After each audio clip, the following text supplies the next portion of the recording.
রাজধানীর নয়াপল্টনে 4 বছরের একটি শিশুর উপর নির্মম নির্যাতনের ঘটনায় অবশেষে আইনের হস্তক্ষেপ। যে স্কুলে নিরাপত্তা আর যত্ন পাওয়ার কথা ছিল, সেখানেই আতঙ্ক এবং কান্নার মুখোমুখি হয় শিশুটি। শারমিন একাডেমির ব্যবস্থাপক পবিত্র কুমার বড়ুয়াকে এই ঘটনায় কারাগারে পাঠিয়েছেন আদালত। একই সঙ্গে আগামী 27 জানুয়ারি তার রিমান্ড শুনানির দিন নির্ধারণ করা হয়েছে। 23 জানুয়ারি ঢাকার মেট্রোপলিটন ম্যাজিস্ট্রেট এই আদেশ দেন।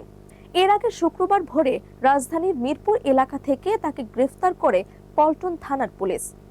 এই ঘটনায় ভেঙে পড়া শিশুটির মা পল্টন থানায় মামলা দায়ের করেন। শিশু আইনের 70 ধারায় দুজনকে আসামি করা হয়েছে। শুক্রবার বিকেলে আসামিকে আদালতে হাজির করা হলে পুলিশ 5 দিনের রিমান্ড আবেদন করে। তবে শুনানি শেষে বিচারক তাকে কারাগারে পাঠানোর নির্দেশ দেন। গত 18 জানুয়ারি নয়াপল্টনের মসজিদ রোডে অবস্থিত শারমিন একাডেমিতে ঘটে এই হৃদয় বিদারক ঘটনা। নির্যাতনের শিকার শিশুটি প্লে শ্রেণীর শিক্ষার্থী, যার বয়স মাত্র 4 বছর।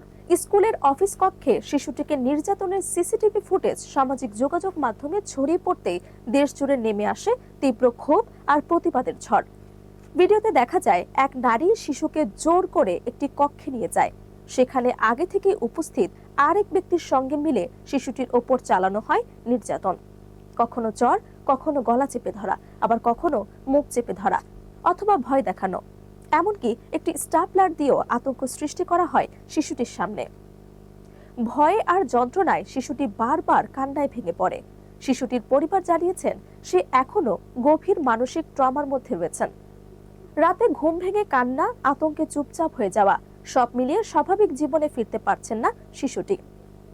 এই ঘটনায় নতুন করে প্রশ্ন উঠেছে, শিক্ষা প্রতিষ্ঠান কি সত্যি শিশুদের জন্য নিরাপদ?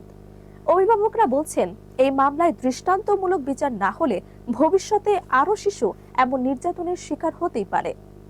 এখন সবার একটাই দাবি, শিশুটির জন্য ন্যায় বিচার, আর যেন কোনো শিশুকে এমন ভয়াবহ অভিজ্ঞতার মুখোমুখি না হতে হয়।